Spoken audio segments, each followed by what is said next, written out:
ബേസിലാണേ. പ്രണയിക്കാത്ത മനുഷ്യരില്ല. പ്രണയം ഒരു ലോകം, അത് കഴിഞ്ഞ് കല്യാണം അത് വേറൊരു ലോകം. രണ്ടും കൂടി മിക്സ് ചെയ്ത് പ്രണയത്തിൽ കിട്ടിയത് കല്യാണം കഴിഞ്ഞിട്ട് കിട്ടണം എന്ന് വാശി പിടിക്കുന്നവര് കുടുംബജീവിതത്തിൽ ഫെയിലറായി മാറുന്നു. പ്രണയിക്കുന്ന സമയത്ത് നമ്മുടെ എല്ലാ പോസിറ്റീവാണ് നമ്മുടെ പങ്കാളി അറിയുക. കാരണം നമ്മളെക്കുറിച്ചൊരു മോശം അവള് കേൾക്കാൻ പാടില്ല, അറിയാൻ പാടില്ല എന്നാണ് ആണായിക്കോട്ടെ പെണ്ണായിക്കോട്ടെ ചിന്തിക്കുള്ളൂ.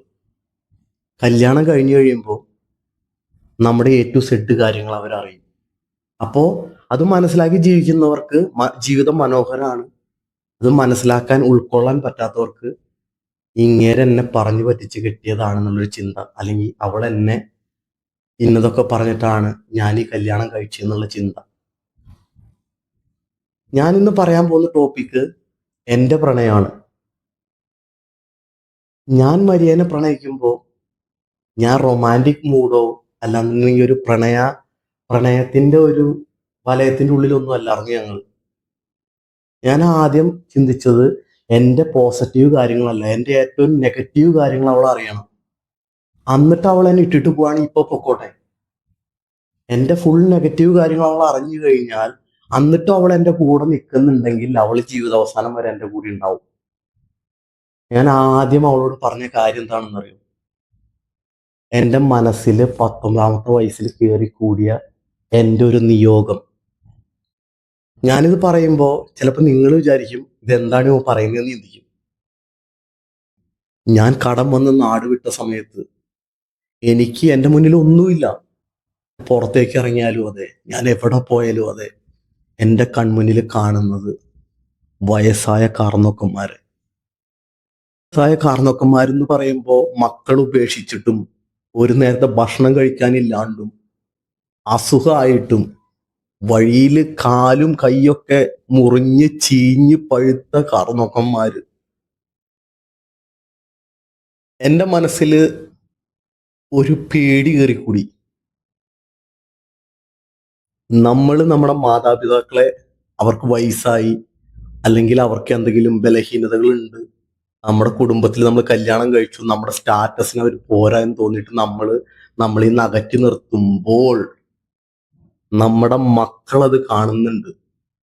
നാളെ ഞാനും വലുതായി ഒരു കാർന്നവരാകുമ്പോ എൻ്റെ മക്കൾക്ക് ഞാൻ കാണിച്ചു കൊടുത്ത വഴി എന്താ?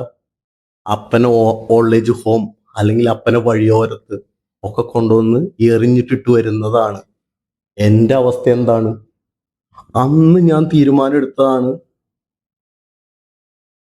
എൻ്റെ അപ്പനെയും അമ്മേനെയും എന്തൊക്കെ വന്നാലും എന്നോട് ചേർത്ത് നിർത്തണം.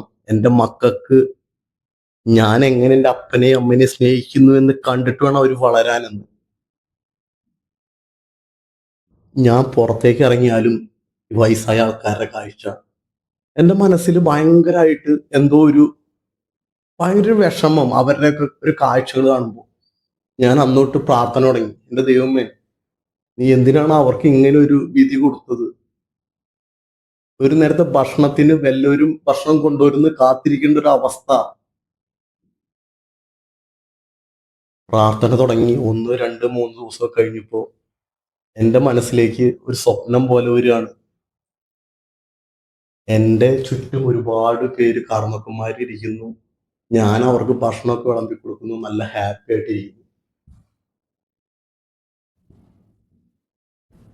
അപ്പൊ തൊട്ട് എൻ്റെ മനസ്സിൽ ചിന്തകൾ വന്നു. എൻ്റെ ചുറ്റും ഇരിക്കുന്നു, ഞാൻ ഇവർക്ക് എങ്ങനെ കൊടുക്കും? എനിക്ക് ജോലി പോലും ഇല്ലാണ്ടിരിക്കുകയാണ്, ഞാൻ എങ്ങനെ ഇവർക്ക് ഭക്ഷണം കൊടുക്കും എന്ന് ചിന്ത ഇങ്ങനെ ആലോചിച്ച് അതിനെ കുറിച്ച് പ്രാർത്ഥന പ്രാർത്ഥന പ്രാർത്ഥന തുടങ്ങിയപ്പോ ഒരു മനുഷ്യനായിട്ട് ഞാൻ ചിന്തിക്കുന്നുണ്ട്. ഞാൻ പണിക്ക് പോകുന്നുണ്ട്, ഞാൻ കുറച്ച് അപ്പച്ചന്മാരെ അമ്മച്ചിമാർക്ക് ഭക്ഷണം മേടിച്ചു കൊടുക്കുന്നു, എന്നാൽ പോലും അവരുടെ മനസ്സ് മക്കളെ ഉപേക്ഷിച്ചിട്ട് അല്ലെങ്കിൽ മക്കളെ ഉപേക്ഷിച്ചിട്ട് സ്വന്തം പേരക്കൊച്ചുങ്ങളൊന്ന് കാണാനും ഒക്കെ വേണ്ടി കൊതിക്കുന്ന ഒരു മനസ്സ്. അപ്പൊ ഞാനൊരു മനുഷ്യന്റെ ഒരു നിലയ്ക്ക് ഞാൻ ചിന്തിക്കുന്നു, വൈകുന്നേരം 2 ചെറുതൊക്കെ ഒഴിച്ചു കൊടുത്ത് നമ്മുടെ വീട്ടിലേക്ക് കൊണ്ടുവരിക, വൈകുന്നേരം 2 ചെറുതൊക്കെ ഒഴിച്ചു കൊടുത്ത് ചെറുതൊക്കെ അടിച്ച് അവർ നല്ല ഹാപ്പി ആയിട്ട് നമ്മുടെ ഒപ്പം ഇരിക്കുന്നു. ഞാൻ എന്നിട്ടും അതിങ്ങനെ മനസ്സിൽ ഞാനിങ്ങനെ ആലോചിക്കുകയാണ്, ചിന്തകളാണ്. ആലോചിക്കുമ്പോൾ എനിക്ക് എന്തോ ഒരു പൂർണ്ണത കിട്ടാത്തത് പോലെ. ഞാനപ്പോ എന്റെ മനസ്സിൽ എന്തെങ്കിലും നമുക്കൊരു ഉത്തരം കിട്ടാത്തൊരു ചോദ്യം വന്നു കഴിഞ്ഞാൽ ഞാൻ അതിങ്ങനെ സമർപ്പിച്ച് പ്രാർത്ഥിക്കും. എന്റെ ദൈവമേ, എന്റെ മനസ്സിൽ നീ എന്തുകൊണ്ട് ഇങ്ങനെ ഒരു ചിന്ത കാണിച്ചു? നീ എന്തിന് എനിക്ക് എന്റെ മനസ്സിലേക്ക് ഇങ്ങനെ ഒരു ചിന്ത തന്നു? എനിക്ക് അതിന് ഉത്തരം തായോ എന്ന് പറഞ്ഞിട്ട് ഞാനിങ്ങനെ, അത് തന്നെയായിരിക്കും എന്റെ ലക്ഷ്യം, അത് തന്നെയായിരിക്കും എന്റെ പ്രാർത്ഥനകൾ. അടുത്ത ദിവസം ഇതേപോലെ സ്വപ്നത്തില് ഞാൻ അപ്പടി ടെൻഷൻ അടിച്ച് തലയൊക്കെ ഇങ്ങനെ പൊട്ടാറായിട്ടിരിക്കുകയാണ്. എന്റെ ഞങ്ങളുടെ ജെയ്സൺ ഞാന്റെ വീടിന്റെ ഫ്രണ്ടിലാണ് ഞാൻ ഇങ്ങനെ ഇരിക്കുന്നത്. എന്റെ അടുത്തേക്ക് കുറെ കുഞ്ഞുമക്കള്, 4-5 കുഞ്ഞുമക്കള് വന്നിട്ട് എന്റെ പുറത്ത് കയറലും എന്റെ മടിയിൽ കയറിയിരിക്കലും എന്നെ ഈ പറഞ്ഞ പോലെ കളിക്കലും കാര്യങ്ങളൊക്കെ ആയിട്ട് ഇങ്ങനെ എന്നെ ഭയങ്കരമായിട്ട് സന്തോഷിപ്പിക്കാൻ നോക്കുന്നുണ്ട്. ഞാൻ ആ മക്കളല്ലേ, ഞാൻ അവരുടെയൊക്കെ മുഖത്തോട്ട് ചിരിക്കുന്നുണ്ട്. പക്ഷെ എന്റെ മനസ്സിലെ വിഷമം മാറുന്നില്ല.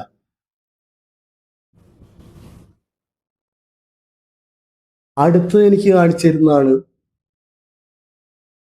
കുഞ്ഞ ആട്ടും കുട്ടികൾ 6 എന്റെ ചുറ്റും എന്റെ മേത്തേക്ക് ചാടിക്കയറലും ഞാനിരിക്കുന്നതിന്റെ പിന്നീട് ചാടിപ്പോയിട്ട് പുറത്തുനിന്ന് എന്റെ തോളിട്ട് കാലിടുന്നതും എന്നെ ഒരു 5 മിനിറ്റ് എൻ്റെ അടുത്ത് അതേപോലെ ഈ മിങ്കിളായിട്ട് എന്റെ മനസ്സിലത്തെ ടെൻഷനൊക്കെ എവിടെ പോയി എന്ന് അറിയുന്നില്ല. ആ നിലയ്ക്ക് എന്റെ മനസ്സ് ക്ലീൻ ആയി ശാന്തിയായി. ഞാൻ ഈ പറയുമ്പോൾ നിങ്ങൾക്ക് ഇതെങ്ങനെ ഉൾക്കൊള്ളുന്നുണ്ടെന്ന് എനിക്കറിയില്ല. പക്ഷെ ഞാൻ എന്റെ ഫീലിംഗ് ആണ് പറയുന്നത്.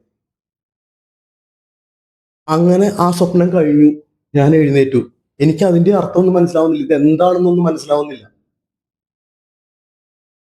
ഞാനത് കഴിഞ്ഞിട്ട് പിറ്റേ ദിവസം തൊട്ട് ഞാനിങ്ങനെ പ്രാർത്ഥിക്കുകയാണ് അതിനെക്കുറിച്ച്. എന്താണ്, എന്തിനാണ് എനിക്ക് ഇങ്ങനെ ഒന്ന് കാണിച്ചു തരുന്നത്? എന്താണ്, ഞാനിവിടെ കടം വന്നിട്ട് എനിക്കൊന്ന് സ്വന്തം നാട്ടിലേക്ക് പോകാനാണെന്നുണ്ടെങ്കിൽ പോലും എനിക്ക് ഒരു നിവൃത്തിയില്ലാത്ത അവസ്ഥയിലാണ് ഞാൻ നിൽക്കുന്നത്. നീ എന്തിനാണ് എനിക്ക് ഇങ്ങനത്തെ ഒക്കെ കാഴ്ചകൾ കാണിച്ചു തരുന്നതെന്ന് പറഞ്ഞിട്ട് പ്രാർത്ഥിക്കുകയാണ്. അങ്ങനെയാണ് ആട് ഫാമിന്റെ ഒരു ചിന്ത എന്റെ മനസ്സിലേക്ക് വരുന്നത്. നിന്റെ കയ്യിൽ ഇപ്പൊ 100 ആടുണ്ടെന്നുണ്ടെങ്കിൽ അടുത്ത ഒരു 2 വർഷം കൊണ്ട് അത് 250 ആടാവും ബേസിലെ. നിനക്ക് ഈ കാർന്നോക്കന്മാരെ നോക്കാനാണെന്നുണ്ടെങ്കിലും നിന്റെ സ്വന്തം അപ്പനായിട്ടും അമ്മയായിട്ടും നിനക്ക് എത്ര പേരെ വേണമെങ്കിലും നോക്കാൻ പറ്റും എന്ന് എന്റെ മനസ്സിലേക്ക് കൊത്തിയിറക്കി തന്ന ആ ദിവസം ഞാൻ എൻ്റെ ഈ കഥയൊക്കെ മറിയയുടെ അടുത്ത് പറഞ്ഞു. ഞാൻ മരിയയുടെ അടുത്ത് പ്രണയിക്കുന്ന സമയത്ത് എന്താ പറഞ്ഞെന്നറിയോ? നീ ചിലപ്പോ ഇപ്പോ ഒരു കുവൈറ്റുകാരനെ കല്യാണം കഴിക്കാന്ന് വെച്ചിട്ടാവും വരുന്നേ. നീ കുവൈറ്റുകാരനെ കല്യാണം കഴിച്ചു, കുവൈറ്റിലേക്ക് വന്നു, സംഭവമൊക്കെ ശരിയാണ്. പക്ഷേ എന്റെ 46-ാമത്തെ വയസ്സാവുമ്പോ നീ ഒരു ഫാമിൽ ജോലി ചെയ്യേണ്ട ഒരാളാണ്. വയസ്സായ ആൾക്കാരെ നോക്കേണ്ട ഒരാളാണ്. അവർ ഏത് അവസ്ഥയിലിരിക്കുന്ന ആൾക്കാരായിക്കോട്ടെ, അവരുടെ അപ്പിയും മൂത്രവും ആയ തുണികളും കാര്യങ്ങളൊക്കെ മാറ്റാനും എല്ലാ കാര്യങ്ങളും ചെയ്യാനുള്ള ആൾക്കാരാണ് നീയും ഞാനും. നിനക്ക് എന്നോട് കൂടെ ജീവിക്കാൻ നിനക്ക് താല്പര്യം ഉണ്ടെന്നുണ്ടെങ്കിൽ മാത്രം വന്നാൽ മതി എന്നാണ് ഞാൻ മരിയുടെ അടുത്ത് പറയുന്നത്. വൈകുന്നേരം ചിലപ്പോ ഇവിടുത്തെ 8 മണി 9 മണിക്കൊക്കെ ഡ്യൂട്ടി കഴിഞ്ഞിട്ട് വരും ഞാൻ. വന്നിട്ട് ഞാൻ മരിയാനെ വിളിക്കും. ഞങ്ങള് ഞങ്ങൾ ഒരുമിച്ച് മുട്ടുമ്മ നിന്ന് പ്രാർത്ഥിക്കും. എന്റെ ദൈവമേ, നീ ഞങ്ങൾക്ക് തന്ന നിയോഗം ഞങ്ങൾക്കത് ഞങ്ങളിലൂടെ വൃത്തിയാക്കി തരണമേ. എന്റെ കൂട്ടുകാരെ, എന്റെ സ്റ്റോറി വരുന്നുണ്ട്, കാണാം.